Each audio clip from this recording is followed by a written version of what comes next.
2024 সালে শিক্ষায় সবচেয়ে আলোচিত ঘটনা কোটা আন্দোলন, যা পরে রূপ নেয় ছাত্র জনতার গণ অভ্যুত্থানে পতন হয় 16 বছরের আওয়ামী শাসনের। শিক্ষা কারিকুলাম বাতিল করে অন্তর্বর্তী সরকার, পদত্যাগ করে 17 বিশ্ববিদ্যালয়ের উপাচার্য। শিক্ষার্থীদের দাবির মুখে পরীক্ষা বাতিল করে সাবজেক্ট ম্যাপিং করে এইচএসসির ফলাফল দেওয়া হয়। নভেম্বরে 3 কলেজের শিক্ষার্থীদের সংঘর্ষে রণক্ষেত্রে পরিণত হয় পুরান ঢাকা। আতিকা রহমানের রিপোর্ট। বছর শেষের খুশি নগদে হবে বেশি। নগদ পেমেন্টে নির্দিষ্ট ক্যাটাগরির কেনাকাটায় 300 টাকা পর্যন্ত ক্যাশব্যাক। 2024 সালে দেশের সবচেয়ে আলোচিত ঘটনা ছিল ছাত্র জনতার গণ অভ্যুত্থান। পতন হয় আওয়ামী লীগ সরকারের। ভারতে পালিয়ে যান শেখ হাসিনা। তবে শুরুটা ছিল কোটা আন্দোলনের মাধ্যমে। মেধা না কোটা এই দাবিতে রাজপথে নেমে সরকার পরিবর্তন করে শিক্ষার্থীরা। বাংলাদেশের ইতিহাসে এই প্রথম 3 জন আসিফ মাহমুদ, নাহিদ ইসলাম ও মাহফুজ আলম উপদেষ্টা হিসেবে দায়িত্ব পান। 2023 সালে নতুন কারিকুলাম চালু করে পরীক্ষা পদ্ধতির পরিবর্তন আনা হয়। অন্তর্বর্তী সরকার সেই কারিকুলাম বাদ দিয়ে পুরনো পরীক্ষা পদ্ধতিতে ফিরে যায়। বইগুলোতে একটি পরিবারের বঙ্গবন্ধু থাকতে পারে, কিন্তু বঙ্গবন্ধুর পরিবারের শেখ রাসেল বলেন, শেখ কামাল বলেন, জামাল বলেন, সবার গল্প দিয়ে ভরিয়ে ফেললো।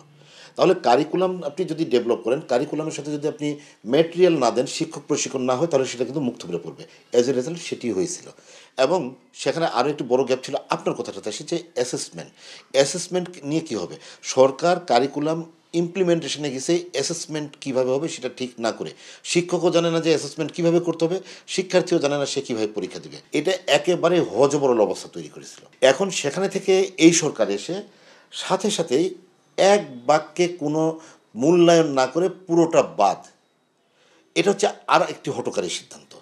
আপনি দেখেন যেই কারিকুলাম এখন বলা হচ্ছে, সেই কারিকুলাম কিন্তু এনারা কিন্তু এখন কনফার্ম করেন নাই যে 2012 যে সৃজনশীল পদ্ধতি, সেটা কিন্তু কনফার্ম করেন নাই। সৃজনশীল পদ্ধতি কিন্তু এই দেশে ফেল করেছে। তাহলে সৃজনশীল পদ্ধতি যদি আপনি ইমপ্লিমেন্ট করতে চান, সৃজনশীল শিক্ষক তৈরি করতে হবে। শিক্ষকই তো সৃজনশীল না। 5 আগস্টের পর ঢাকা বিশ্ববিদ্যালয়, জাহাঙ্গীরনগর, জগন্নাথ, রাজশাহী বিশ্ববিদ্যালয়, শাহজালাল বিজ্ঞান প্রযুক্তি সহ 17 বিশ্ববিদ্যালয়ের উপাচার্য, উপাচার্যরা পদত্যাগ করেন, যা দেশের ইতিহাসে নজিরবিহীন। সরকার পরিবর্তনের পর পাঠ্য বই ছাপার পুরনো টেন্ডার বাতিল করে নতুন টেন্ডার আহ্বান করা হয়। আগের পাঠ্যক্রম বাদ দিয়ে নতুন বই ছাপা হবে 2025 সালের জন্য।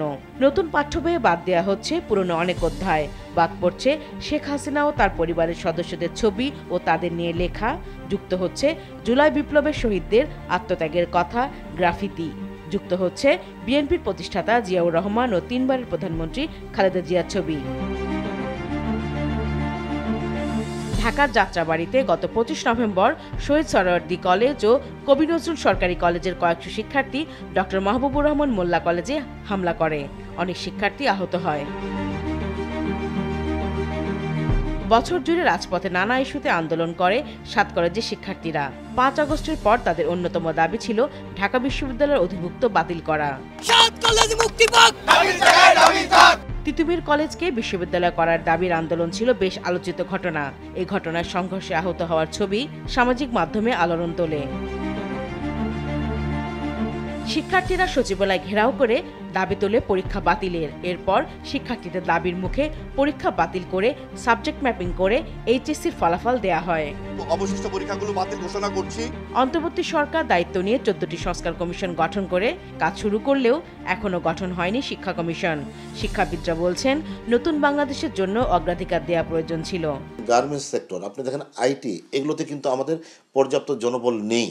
আমাদেরকে বাইরে থেকে লোক নিয়ে এসে কাজ করতে হচ্ছে। সো শিক্ষাকে যে রিফর্ম, পুরোটা রিফর্ম করতে হবে, আমাদের মার্কেট ওরিয়েন্টেড কারিকুলাম তৈরি করতে হবে এবং সেই অনুযায়ী ইউনিভার্সিটিগুলোকে ঢেলে সাজিয়ে নতুন সাবজেক্ট ওপেন করা এবং পুরাতন যে সাবজেক্টগুলো রয়েছে যেগুলো এখন হয়তো চাহিদা কমে যাচ্ছে, সেগুলোকে সিট সংখ্যা কমিয়ে দিয়ে এরকম একটি প্ল্যান করে এগোতে হবে। না হলে ইউনিভার্সিটি বলেন আর শিক্ষা ব্যবস্থা বলেন, বেকার তৈরির কারখানা অলরেডি হয়ে গেছে। এই কারখানা থেকে আরও আনপ্রোডাক্টিভ জিনিসপত্র তৈরি হতে থাকবে। যারা এরকম আন্দোলন করবে চাকরি পাবে না, মানবেতর জীবনযাপন করবে, এক পর্যায়ে শিক্ষার প্রতি বেতৃষ্ণা চলে আসবে। শিক্ষা ব্যবস্থাকে আধুনিক সহ দেশে বিদেশে শ্রমবাজারের সঙ্গে উপযোগী করার তাগিদ সংশ্লিষ্টদের। আতিকা রহমান, RTV, ঢাকা।